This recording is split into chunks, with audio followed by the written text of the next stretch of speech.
오늘 말씀 누가복음 18장 18절에서 30절 말씀을 가지고 오늘 하나님 말씀 나누도록 하겠습니다. 18절부터 30절까지 제가 봉독해 드리도록 하겠습니다. 어떤 관리가 물어 이르되 선한 선생님이여 내가 무엇을 하여야 영생을 얻으리이까? 예수께서 이르시되 내가 어찌하여 나를 선하다 일컫느냐? 하나님 한 분 외에는 선한 이가 없느니라. 내가 계명을 안 하니 간음하지 말라, 살인하지 말라, 도둑질하지 말라, 거짓 증언하지 말라, 내 부모를 공경하라 하였느니라. 여짜오되 이것은 내가 어려서부터 다 지켰나이다. 예수께서 이 말을 들으시고 이르시되 내게 아직도 한 가지 부족한 것이 있으니 내게 있는 것을 다 팔아 가난한 자들에게 나눠주라. 그리하면 하늘에서 내게 보화가 있으리라. 그리고 와서 나를 따르라 하시니 그 사람이 큰 부자이므로 이 말씀을 듣고 심히 근심하더라. 예수께서 그를 보시고 이르시되 재물이 있는 자는 하나님의 나라에 들어가기가 얼마나 어려운지 낙타가 바늘기로 들어가는 것이 부자가 하나님 나라에 들어가는 것보다 쉬우니라 하시니 듣는 자들이 이르되 그런즉 누가 구원을 얻을 수 있나이까? 이르시되 무릇 사람이 할 수 없는 것을 하나님은 하실 수 있느니라. 베드로가 여짜오되 보옵소서 우리가 우리의 것을 다 버리고 주를 따랐나이다.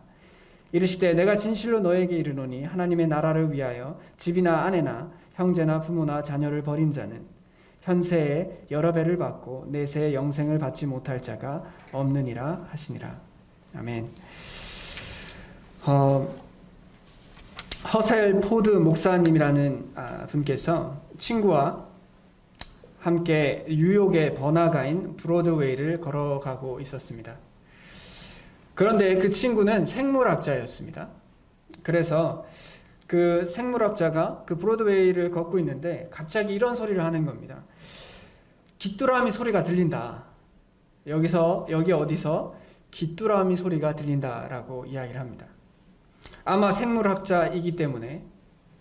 그래서 포드 목사님은 이렇게 이야기합니다. 무슨 소리야? 도심에 웬 귀뚜라미가 있느냐라고 친구에게 이야기를 합니다. 근데 친구가 조용히 귀를 기울이더니 조금씩 그 소리 나는 곳으로 다가가니 정말로 근처에 화초에서 귀뚜라미 소리가 들리는 겁니다. 그래서 목사님이 참 신기하다라고 생각을 했습니다. 네 귀가 생물학자에게 친구에게 네 귀가 참 대단하다. 어떻게 이런 소리를 다 들을 수 있느냐라고 되물었습니다. 그러다가 실수로 이제 목사님이 주머니에서 손을 꺼내다가 주머니 안에 있는 동전이 이제 밖으로 떨어지게 됩니다. 그 동전이 떨어지자 주위에 있던 많은 사람들이 그 소리를 듣고 그 동전에 집중하더라는 겁니다. 그래서 목사님이 깨달은 것은 내가 관심 있는 것들은 듣게 되더라 라는 이야기를 하고 싶으셨다 봅니다. 우리도 살다 보면 내가 관심 있는 것들은 더 잘 보이고 더 잘 들립니다. 근데 별로 제가 관심이 없으면 안 들리고 안 보이고 사실 안 보여도 속상하지 않고 그냥 무관심처럼 살아가게 됩니다. 그런데 우리의 신앙도 이와 같은 모습이다라고 생각합니다. 신앙을 아주 통찰력 있게 신앙의 정의를 내리신 분이 계신데요. 폴 틸리라는 분이 계십니다. 이분은 석학이시고 지금은 돌아가셨고요. 그리스도인이시고 또 신학을 하셨던 분이신데요. 이분이 신앙에 대해서 표현할 때 이렇게 표현했습니다. 신앙은 어떤 대상에 대한 궁극적인 관심이다라고 표현했어요. 우리가 누군가를 믿고 우러르는 것은 결국 내가 그 대상에게 어떤 관심을 가지고 있느냐로 드러난다라는 이야기였어요. 근데 제가 이 말을 듣고 참 와닿았어요. 내가 누군가를 믿는다라고 하면 그 사람이 하는 말, 그 사람이 나에게 요구한 것들에 대해서 관심을 가질 수밖에 없어요. 여러분들의 삶 가운데, 우리의 삶 가운데 각자가 신뢰하는 사람들이 있을 겁니다. 그리고 내가 관심 있어 하는 것들이 분명히 있을 거예요. 그것이 우리가 믿고 있는 바다라고 생각합니다.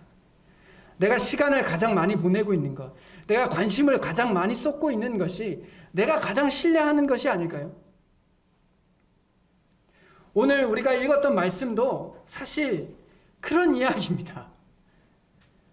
어떤 관리가 예수님에게 다가와서 묻습니다. 그에게 있던 관심은 영생에 대한 관심이 있었어요. 어떻게 하면 영생을 얻습니까? 그리고 예수님에 대해서 그것을 물어보기 위해서 나아갑니다. 그리고 이것은 어떻게 보면 인간이 가지고 있는 근원적인 관심이에요. 누구나 다 죽음 이후의 것에 대해서 관심을 가집니다. 그것을 잊기 위해 혹은 까먹고 혹은 다른 것들로 인해서 신경 쓰지 않을 뿐이지 사람들 마음속에 영생이라는 것, 영원히 사는 것에 대해서 다들 관심이 있어요. 전도서 3장 11절에 이렇게 얘기하죠. 사람들에게는 영원을 사모하는 마음을 주셨어요. 정말 그렇습니다. 많은 사람들이 내가 영원토록 사는 것을 원하고 그렇게 살기를 바라요. 또 그래서 영원히 사는 것처럼 살아갑니다. 자신이 죽는 것에 대해서 잊고 살아갈 때가 많아요. 오히려 내가 영원히 사는 것처럼 살아가는 모습을 보게 됩니다. 그래서 이 관리도 그런 사람 중에 하나였습니다. 그래서 그가 예수님에게 나아갈 때 이 영혼에 대해서 관심을 가지고 나아갔습니다. 예수님께서 이 모든 것을 아셨어요. 그래서 답변하시기를 이 관리가 다른 복음서에서도 나오게 되는데요. 마태복음과 마가복음에서도 나오는데 마태복음에서는 이 관리의 관심이 영생을 얻는 것에서 더 나아가서 무슨 선한 일을 하여야 영생을 얻습니까? 라고 물었어요. 그래서 사실은 예수님께서 이 관리의 마음속에 있는 것이 무엇인지 알았어요. 그의 마음속에 있는 것은 영생에 대한 것도 관심이 있었지만 그 영생이 자신의 선한 노력으로 선한 일로 얻을 수 있을 것이다라는 관심이 사로잡혀 있었어요. 그래서 도대체 뭘 더 해야지 얻을 수 있을까? 내가 뭘 더 통제해야지만 하나님께 받아들여질까? 라는 마음들을 가지고 있었어요. 예수님께서 그 모든 것을 알고 계셨습니다. 우리 역시도요, 우리의 관심이 시간이 지나면 지날수록, 사회가 발전하면 발전할수록 내가 무엇을 더 할 수 있는가에 초점이 맞춰집니다. 이건 당연해요. 특히 잘 사는 나라일수록 내가 무엇을 할 수 있고 내가 무엇을 통제해서 내가 원하는 것을 얻을까에 많은 관심을 가지게 됩니다. 그렇지 못한 나라는 내가 무엇을 통제하기보다 나에게 주어진 것들에 감사하는 습관들이 가질 수밖에 없는 환경 가운데 있어요. 왜냐? 내가 할 수 있는 게 별로 없거든요. 근데 대한민국에는 이미 잘 사는 나라입니다. 대한민국 정말 잘 사는 나라예요. 자꾸 세계 최고의 잘 사는 나라를 빗대서 우리나라 못 산다라고 생각하지 마십시오. 정말 잘 사는 나라예요. 우리나라 정말 잘 삽니다. 집에 가시면 대부분 뜨거운 물 나오잖아요. 그럼 세계적으로 잘 사는 거예요. 잘 물을 틀었을 때 마음껏 뜨거운 물이 나온다. 정말 잘 사는 겁니다. 집에 차가 있다. 정말 잘 사는 거예요. 그러다 보니까 우리가 무언가를 해서 내가 노력해서 얻는 것이 자연스러워졌어요. 이 시대가 그렇습니다. 그래서 하나님께 관심을 가지기보다 내가 이루는 무언가에 더 많은 관심을 가져요. 특히 요즘 시대는 과학에 많은 관심을 가지죠. 과학을 통해서 모든 걸 이룰 수 있다라고 생각해요. 하나하나 다 통제할 수 있다고 생각합니다. 그런 시대를 살아가고 있어요. 그래서 우리도 이 어떤 관리하고 어떤 부분에 대해서는 동질감을 가지고 있다고 생각합니다. 하나님, 제가 뭘 할까요? 제가 무엇을 이룰까요? 제가 뭐에 관심을 가져야 할까요? 우리 스스로가 그렇게 살아가고 있습니다. 이럴 때 예수님께서 하나하나 이제 처음부터 길을 바로 잡아주시려고 노력을 하세요. 대화를 통해서 진리를 발견할 수 있도록 이것이 답이다라고 이야기하지 않고 대화를 통해서 어떤 관리의 생각이 틀렸다는 것을 발견하게 도와주십니다. 그 첫 번째가 이거였어요. 어찌하여 나를 선하다 일컫느냐. 하나님 한 분 외에는 선한 이가 없다 라고 말씀하시면서 이 어떤 관리에게 있어서 선한 행위에 대한 관심을 거기에 두는 것이 아니라 하나님께 네가 관심을 두어야 된다라고 조금씩 초점을 맞춰가고 있어요. 하나님 한 분만 선하다. 네가 생각하는 선의 기준은 하나님 기준에는 합당하지 않다. 자꾸 네 스스로 네가 할 수 있는 선에 대해서만 자꾸 생각하지 마라. 오직 하나님 한 분만이 선하다라고 시선을 바로잡으려고 합니다. 그러면서 풀 수 없는 숙제를 내세요. 간음하지 마라, 살인하지 말라, 도둑질하지 말라, 거짓 증언하지 말라, 내 부모를 공경하라 라는 이 말을 이 어떤 관리의 관점에서는 행할 수 있는 거지만 하나님의 관점에서는 이걸 다 행할 수 없는 것이에요. 왜냐? 하나님의 기준으로 봤을 때 마음에 음란한 생각을 품는 것만으로도 간음하는 것이고 형제에게 바보라고 하는 것으로도 형제를 살인하는 것이고 해치는 것이고 다른 것을 탐하는 것으로 도둑질하는 것이고 하나님의 기준으로는 다 해낼 수 없는 것을 말씀하셨어요. 그런데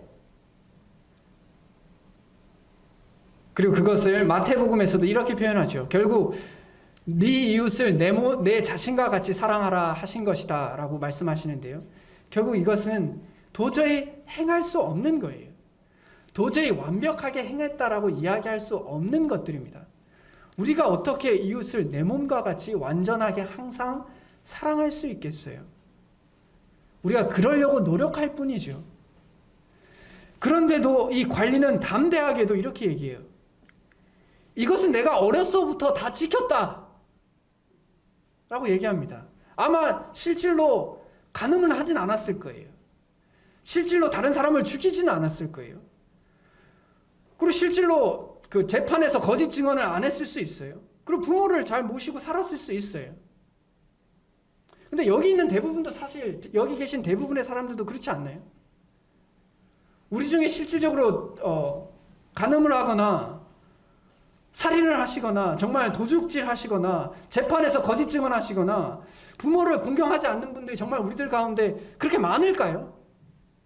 사람의 기준으로는 그럴 수 있다고 생각해요. 우리도 이렇게 살아갈 수 있어요. 사람 안 죽이고요. 재판에서 진실되게 증언하고요. 간음하지 않고요. 할 수 있단 말입니다. 근데 하나님의 기준은 그게 아니었어요. 그래서 이 관리는 담대하게 사람의 기준으로 다 지켰다라고 얘기합니다. 그래서 그 관리에게 있어서는 자기가 이루는 것, 자기 의에 대해서 관심이 가득 차 있었어요. 여기까지는 이 관리가 마음속에 담대함을 가지고 착각 가운데 나는 선하다라고 이야기할 수 있었어요. 그런데 예수님께서 이 말씀을 하자 자신이 자신 없어지는 것을 발견하게 되었어요. 그게 뭐냐? 다 팔아라. 네가 가지고 있는 거 다 팔아서 가난한 자들에게 나눠주라 하니까 그때 이게 불가능하다라는 걸 느낀 거예요. 이거 안 되겠구나. 이렇게 사는 게 불가능하구나. 하나님께서 구원받기 위해서 우리가 모든 소유를 다 팔아서 구원받으라고 이야기하시는 것이 절대 아닙니다. 아마 이런 말씀을 그렇게 해석하는 분별은 이단 교주들만 좋아하는 분별일 거예요. 그게 아닙니다. 지금 예수님께서 하고 있는 것은 이 문맥 안에서는 자기 자신에게 자기 의에 관심이 가득 차 있는 사람을 깨닫게 하시기 위해서 불가능한 것들, 그리고 이 관리에게 있어서는 돈도 굉장한 관심 가운데 있었어요. 돈을 굉장히 좋아했어요. 그렇기 때문에 이걸 깨닫게 하시기 위해서 이렇게 말씀하고 계신 겁니다. 그래서 부자가 관심이 자기 도덕적인 자기 관심에만 자기 자신에게만 관심이 있을 때는 자신 있게 얘기할 수 있었지만 자신의 관심거리자 또 다른 관심거리 도덕과 부가 같이 겹치는 순간이 오자 근심하게 된 거예요. 도덕에 대해서 관심이 있을 때는 그것을 쫓았고 돈에 대해서 관심이 있을 때는 돈에 대해서 쫓았지만 이 도덕을 이루기 위해서 네가 가지고 있는 것까지 팔아야 된다라고 얘기하니까 그때부터 근심하기 시작하는 겁니다. 이게 사실 우리의 삶 속에 흔히 있는 일들 아닌가요? 내가 관심 있어 하는 것들이지만 또한 무언가를 이루기 위해서 또 무언가를 포기해야 될 때, 내가 좋아하는 것을 또 포기해야 될 때, 우리 모두 사실 그리스도인이라면 구원받고 나서 하나님을 위해서 살고 또 복음을 전하고 전도하고 다른 사람들에게 선을 행하고 사랑을 베풀고 이런 것들에 대해서 싫다라고 얘기하시는 분들 잘 없을 거라고 생각해요. 나 이렇게 살고 싶지 않습니다 라고 이야기하시는 분 잘 없다고 생각합니다. 그런데 이렇게 살려고 하니 내가 좋아하는 무언가를 포기해야 돼요. 그러면 이제 심히 근심하게 되잖아요. 우리가 복음을 전하려고 하니 내 명예나 사람들과의 관계가 딱 부딪히니까 심히 근심하죠. 또 누군가에게 선을 베풀고 또 누군가를 도와주려고 하다 보니 내가 내 것을 내려놓아야 되는데 그것도 참 근심하게 되고 나의 잘못을 인정하려고 하니 자존심을 내려놔야 되고요. 우리가 이런 삶의 계속 연속이라고 생각해요. 그래서 이 큰 부자이면서 관리의 삶이 우리의 삶과 크게 다르지 않다고 생각합니다. 우리도 그럴 때가 있어요. 그래서 예수님께서 그런 자들에게 하나님 외에 다른 것들에 관심으로 가득 차 있는 사람들에게 혹은 하나님보다 다른 것들이 더 관심이 있는 사람들에게 이렇게 이제 이야기를 해가고 계세요. 재물이 있는 자는 하나님의 나라에 들어가기가 얼마나 어려운지 여기서 오해하지 마셔야 될 게 여기서 생략된 것이 있어요. 오로지 재물에 관심 있는 사람 혹은 심히 재물에 관심 있는 사람이라고 우리가 해석해야 돼요. 그냥 재물이 있는 것 자체가 하나님 나라에 들어가기가 어려운 것이 아닙니다. 그 재물에 대해서 하나님보다 더 가치 있게 생각하는 사람은 하나님 나라에 들어가기가 어려운 거예요.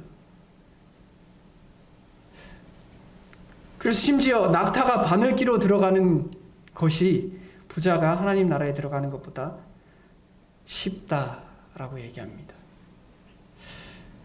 저 역시 낙타를 바늘구멍에 넣어볼 생각은 안 해봤지만 생각만 해도 참 어렵다라는 생각을 합니다. 특히 낙타는 등에 봉우리가 이렇게 나 있잖아요. 그러니까 더더욱 넣기 힘들지 않겠나라는 생각을 합니다. 그러니까 정말 어려운 거예요. 이 말은 우리가 하나님 외에 다른 것에 관심을 가지고 있으면 하나님을 깨닫고 하나님의 나라를 하나님을 의지하고 믿기가 참으로 어렵다라는 겁니다. 우리가 이걸 실질적으로 많이 경험하거든요. 여러분들 복음을 전해보신 적이 있잖아요. 그런데 사람들이 복음에 대해서 그렇게 쉽게 반응하지 않아요. 안 믿겨진다 얘기하고 이렇다 얘기하지만 본질적인 것은 관심이 없어요. 하나님에 대해서 관심이 없어요. 그리고 하나님을 믿으면 내가 지금 관심 있어 하는 것을 내려놔야 된다는 것을 본능적으로 압니다. 우리가 복음을 전하지만 결국 그들의 관심, 내가 정말 원하는 게 무엇인가가 하나님이 아닌 거예요. 하나님 곁으로 돌아가는 것이 아닌 겁니다. 그럼 하나님께 돌아가면 이 모든 것이 해결된다라는 겁니다. 그래서 베드로가 그러면 누가 구원을 얻습니까? 라고 이야기하자 예수님께서 사람이 할 수 없는 것은 하나님은 하실 수 있다 라고 이야기했어요. 이 말을 문맥에 맞게 잘 의역한 분이 계세요.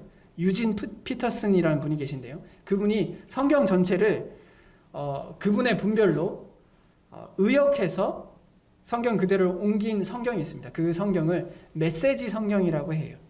이 성경도 많은 사람들이 보고 또 의지하고 있는데요. 그 내용을 똑같은 저를 이렇게 표현하고 있습니다. 너희 힘으로 해낼 수 있다고 생각하면 전혀 가망이 없다. 그러나 하나님께서 하실 수 있다고 믿으면 얼마든지 가능한 일이다.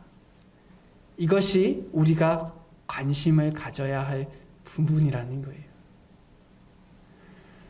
사람은 내가 할 수 있는 것들에 관심을 가지지만 오히려 하나님께 의지함으로써 하나님이 하실 수 있는 것을 의지하고 그렇게 살아가요. 내가 가진 것이 없고 능력이 없으면 어쩔 수 없이 사실 그렇게 되거든요. 겸손하게 돼요. 제가 그걸 겪어봐서 알거든요. 우리가 낮아져 있을 때는 하나님을 의지하고 싶은 마음이 막 일어나요. 왜냐? 방법이 없거든요. 근데 내가 좀 많은 것을 가지고 있다라고 생각하면 사실 좀 하나님을 의지하는 것이 어려워집니다. 제가 어떤 분에게 들었는데 그분이 아는 어떤 분이 부자래요. 그리고 그리스도인이랍니다. 그러니까 그분이 이런 말을 하셨어요. 내가 돈이 많으니까 잘못해도 용서를 구하고 싶지가 않아 라고 말을 하더래요. 결국 겸손하기가 어렵다는 거겠죠. 우리가 살아가는 세상은 돈이나 권력이나 좀 더 높은 것을 가지라고 이야기합니다. 그래야지 네가 더 많은 것을 통제하고 남에게 아쉬운 소리 하지 않고 살아갈 수 있다라고 이야기해요. 우리가 수능이 다가오고 있지만 사실 우리의 마음속에 있는 마음 중에 하나가 그런 거잖아요. 자녀들이 공부 잘해서 자기가 원하는 대학에 들어가고 원하는 직장을 가져서 다른 사람들에게 아쉬운 소리 하지 않고 잘 살 수 있기를 바란다. 뭐 그런 마음 자체가 나쁜 것은 아니겠지만 우리가 그것에 매몰되었을 때 정말 중요한 것을 잃어버릴 때가 있어요. 하나님께서 하실 수 있다라고 믿으면 얼마든지 가능하다라는 하나님을 통해서 이루는 일들에 대해서는 또 하나님을 의지하는 것들에 대해서는 점점점 멀어지게 됩니다. 그리고 그것이 결국 하나님 앞에서 하나님과 멀어지는 계기가 될 수 있다고 생각합니다. 예수님께서 이제 제자들에게 하나님께로 관심을 가지라고 말씀하시면서 너희가 하나님께 관심 가질만 하다. 하나님은 정말 이런 분이시고 하나님을 위해서 사는 것은 정말 가치 있는 일이고 그렇기 때문에 보상이 있다라는 말씀을 하세요.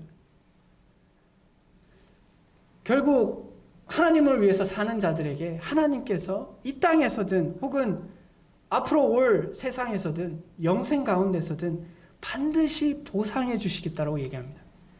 반드시 보상해 주시겠다라고 얘기해요. 우리가 관심을 잃어버리는 이유가 뭘까요? 하나님에 대해서. 지금 내가 누리고 있는 것보다 하나님이 더 멀게 느껴지고 하나님께서 내게 주시는 것보다 내가 얻을 수 있는 것이 내 노력으로 얻을 수 있는 것이 더 크기 때문에 하나님과 멀어지는 것이 아닐까요? 그래서 예수님께서는 그러지 마라. 하나님께 초점을 맞추고 하나님을 위해서 살아가라. 그게 진짜로 가치 있는 일이고 정말 너희가 관심을 가져야 하는 부분이다 라고 말씀하고 계세요. 우리 역시 이런 관심을 가지고 이런 가치를 품고 살아갈 수 있었으면 좋겠습니다. 흥미롭게도 이 어떤 관리가 예수님을 부를 때 선생님이라고 불러요. 선한 선생님이라고 부릅니다. 그리고 제자들도 예수님을 부를 때 선생님이라고 부를 때가 종종 있었어요. 그런데 번역을 할 때, 한국어로 번역할 땐 똑같이 선생님이지만 헬라어 원어로는, 누가복음에서는 헬라어 원어로는 이 선생님을 칭하는 단어가 다릅니다. 여기서 말하는 관리가 부르는 선한 선생님의 선생님은 우리가 생각할 때, 우리의 어감을 생각해 볼 때 교사에 초점이 맞춰져 있어요. 그냥 궁금한 게 있으면 가서 물어보는, 그래서 내가 궁금한 것을 해결해 줄 수 있는 사람, 거기에 초점이 맞춰져 있어요. 반면에 시몬 베드로가 예수님을 선생님이라고 부를 때 이 원어는 다른 단어예요. 완전히 다른 단어입니다. 근데 이 단어는 자신의 삶을 함께하는 스승을 말해요. 그렇게 사용되어졌어요. 그래서 이 단어의 원뜻을 보면 옆에 서 있는 사람이란 뜻이에요. 그래서 우리가 예수님을 대할 때 내가 필요한 것을 묻고 답을 얻는 존재, 혹은 내가 원하는 것을 구하고 그것을 얻는 존재로서 예수님을 선생님으로 부를 건지, 아니면 예수님을 정말 내 옆에 항상 동행하며 함께 생활하고 같이 삶을 나누는 스승으로서, 지도자로서 선생님으로 부를 건지는 우리가 선택해야 할 부분이라고 생각합니다. 결국 관리처럼 예수님을 부를 때 그냥 내 필요한 것을 채워주는 존재로 예수님을 불렀을 때 결국 근심함으로 예수님을 떠나갑니다. 두 번 다시 어떻게 됐는지는 알 수 없지만 우리가 흔히 알 수 있듯이 아무래도 하나님과 함께 할 수는 없었을 것이다 라고 생각합니다. 한편 제자들은 자신의 삶을 같이 공유하고 필요할 때 같이 울어주고 같이 웃고 같이 동행하는 존재로서 예수님을 부릅니다. 스승님, 나의 지도자, 주님이라고 불러요. 그것이 제자들이 예수님에 대해서 품은 마음이에요. 그럴 때 하나님의 나라가 그 안에 있다라고 생각합니다. 예수님께서 제자들을 떠나시기 마지막에 이런 말씀을 하시죠. 우리가 알고 있듯이 제자들이 예수님을 그렇게 대하는 것처럼 예수님도 제자들을 그렇게 대합니다. 너희와 항상 함께 있겠다라고 이야기합니다. 그것을 통해서 우리가 하나님 안에 계시고 우리의 관심이 하나님에게 초점 맞춰져 있고 예수님에게 초점 맞춰져 있기를 원하세요. 각자의 삶들 속에 우리의 마음속에 관심 가지게 하는 것들이 참 많이 있을 걸로 생각합니다. 어떤 사람에게는 당장 필요한 재정이 될 수도 있고요. 어떤 사람에게는 삶의 의미가 될 수도 있을 거고요. 어떤 사람들은 건강이 될 수도 있고요. 참 많은 관심들이 우리들 가운데 있을 수 있다고 생각합니다. 그런 관심을 가지는 것 자체가 문제라고 생각하지 않아요. 그러나 그 관심이 하나님을 잊을 만큼의 관심이 되었을 때 우리는 위험한 겁니다.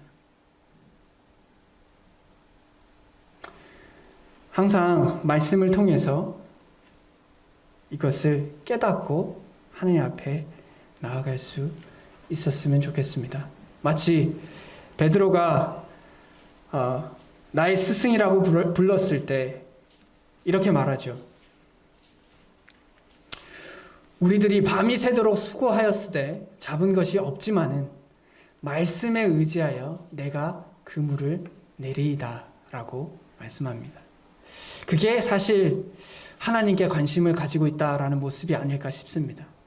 내가 해보고 내 능력대로 다 해봐서 답이 없지만 그래서 포기하고 싶지만 하나님의 말씀을 통해 다시 힘을 얻고 계속해서 주님께서 맡기신 일들을 해가는 것이 주님 안에 주님을 관심을 가지고 살아가는 것이 아닌가 다시 한번 생각해 봅니다. 우리 모두가 이 마지막 때를 살아간다는 이 시점에서 그리고 특히 이 현 시대의 세상에서 낙이 없다라고 생각하는 이 시대에 더더욱 하나님께 관심을 가지고 살아갈 수 있기를 원합니다. 다 같이 기도하겠습니다.